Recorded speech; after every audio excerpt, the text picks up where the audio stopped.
Hi guys, today I want to show you how to hunt Oramond wildlife raid on a 350 plus EK.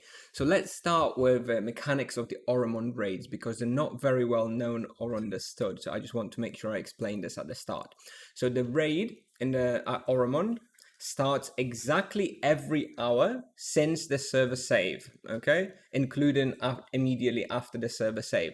So if server save finished at 10:05, the raids will then trigger at 10:05, 11:05, 12:05, etc. every hour until the next server save, okay?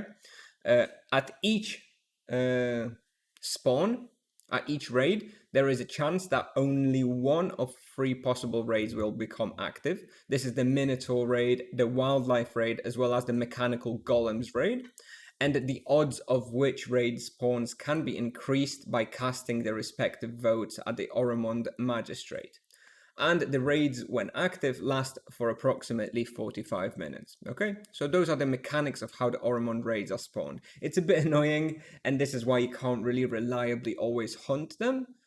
But it's it's a trade-off for them being extremely good experience, at least this one.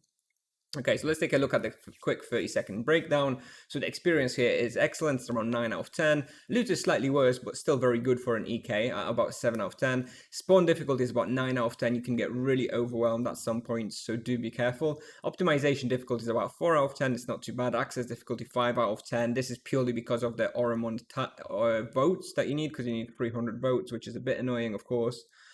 Popularity is about 6 out of 10, even though it has a pretty crappy mechanic with the way they spawn. Still quite a lot of people like this spawn and try and get it sometimes. So this place can be pretty effectively hunted by every vocation solo, and I would even say you can maybe even duo hunt here as well. Full team hunt, I think it's a bit of a difficult thing to organize because of the mechanics of the place. I wouldn't really recommend full team hunt here.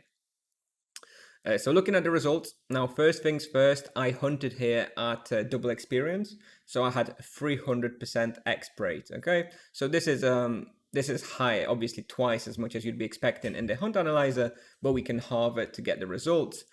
So as you can see, in 30 minutes, I actually made 5.2 million experience, which if you actually double, to make it an hour, this is about 5.2 million experience per hour. So that's what I've put in for the top results for someone with best in slot equipment and excellent skills. The profit I actually got in 30 minutes was around 400k. I think that's a little bit high. I think you can't really expect quite that much profit, but this place is very profitable for an EK because there's a lot of items drop and you don't really use up too much supplies. Anyway, with regards to good results, I think you can expect about 4.7 million and 500k in profit. And if you're an average player with average equipment, I would recommend this place only at 400 plus, maybe even 450 if you're going to feel it's too dangerous. And you can probably still expect about 4.5 million experience and 400k in profit an hour. In regards to bestiary, this is the best place for bestiary for Gloof Anemone. You only need 1.5 hours. You're killing, like you can see, in 30 minutes, I killed 430 of them, so it's very, very quick. In terms of the other bestiaries, you can also count on drill worms and devourers to be achieved quite quickly. All the other ones are, a little bit slower, not really important. You're going to get blood beasts, behemoths somewhere else anyway. So in terms of the requirements, I do recommend level 350 plus because this place can get a little bit difficult. You also need the citizen rank of Oramond quest, which is 300 plus votes cast. And you can use ice, energy, or physical weapons here. Personally, I like ice the most. With regards to recommended imbuements, you definitely want 2 times vampirism. You want 1 void, 1 crit. If you're using a 2-handed weapon with 3 imbuement slots, then you want the second void as well.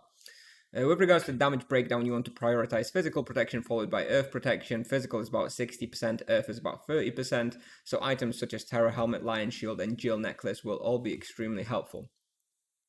With regards to supplies, I use the raid only lasts 45 minutes, so you will never actually need this many supplies, but extrapolate into an hour, you would use about 2,500 strong mana potions. You can probably bring about 2,000, and that will be plenty for a full raid. And about 50 to, maybe 70 supreme health potions, depending on how difficult it is for you. Charms, in my opinion, are not needed and not really going to give you here very much, so I wouldn't bother. And the character you will see in the video shortly is level 420 EK, 125 axe skill with loyalty, 2 times vampirism imbuements, 2 times void, 1 times crit, and 1 times axe imbuement. And I have no boost, no praise, and no charms, but as I mentioned already, I have 300% experience rate as this was recorded during double experience event. With regards to the route, it's pretty simple, really. You're kind of going back and forth in a loop. So I recommend something like this. Try by yourself what works for you. You kind of just want to be going down the long paths to make sure there's plenty of time for monsters to respawn. And it's not very difficult. The place is huge. You're never going to run out of respawn. Okay. So that's it.